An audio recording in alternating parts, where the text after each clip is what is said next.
मच्छर नियंत्रण में है।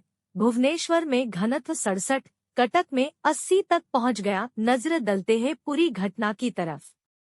नमस्ते, मेरा नाम सना। वीडियो देखने से पहले चैनल को सब्सक्राइब करें। भुवनेश्वर और कटक जुड़वा शहरों में मच्छरों का प्रकोप काफी बढ़ गया है। दिन हो या रात, घर में मच्छर नहीं रहते। दोनों शहरों में मच्छरों का घनत्व लक्ष्य स्तर से ऊपर दर्ज किया गया है।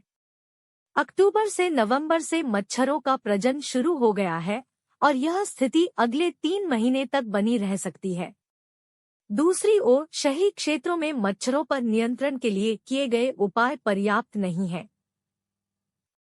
ऐसे में साफ है कि कुछ ही महीनों में मच्छर दोनों शहरों के लोगों की जान ले लेंगे। इस वर्ष प्रदेश में डेंगू फैला है। डेंगू का प्रकोप कम हुआ है।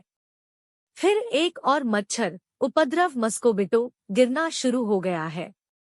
हालांकि इनमें से ज्यादातर किसी बीमारी का कारण नहीं बनते, लेकिन ये इंसानों का खून चूसने में माहिर होते हैं। यदि मच्छरों का घनत्व 50 से कम रहता है तो माना जाता है कि मच्छर नियंत्रण में है। हालांकि पिछले सप्ताह मापा गया मच्छर घनत्व 10 मुख्य घंटा लक्ष्य स्तर से अधिक है। भुवनेश्वर में यह 67 जबकि कटक में 80 दर्ज किया गया।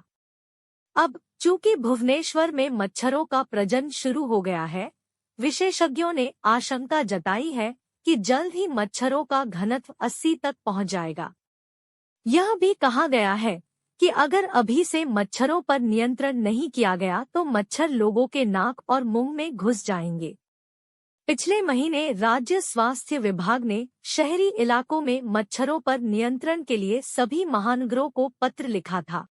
अब इस बात पर संदेह है कि क्या ये दोनों तरीके वास्तव में प्रभावी हैं, क्योंकि इन्हें सरकार द्वारा उपलब्ध कराया जा रहा है।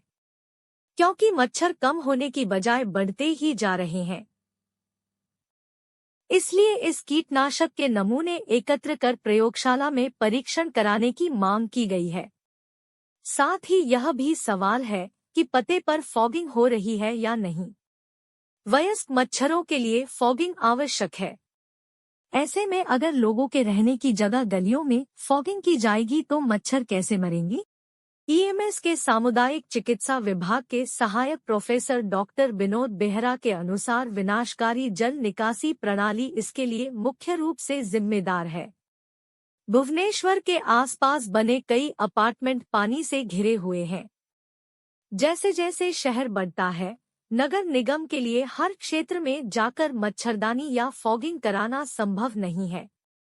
इसलिए लोगों को इस बात पर ध्यान देना चाहिए कि उनके आसपास पानी जमा न हो।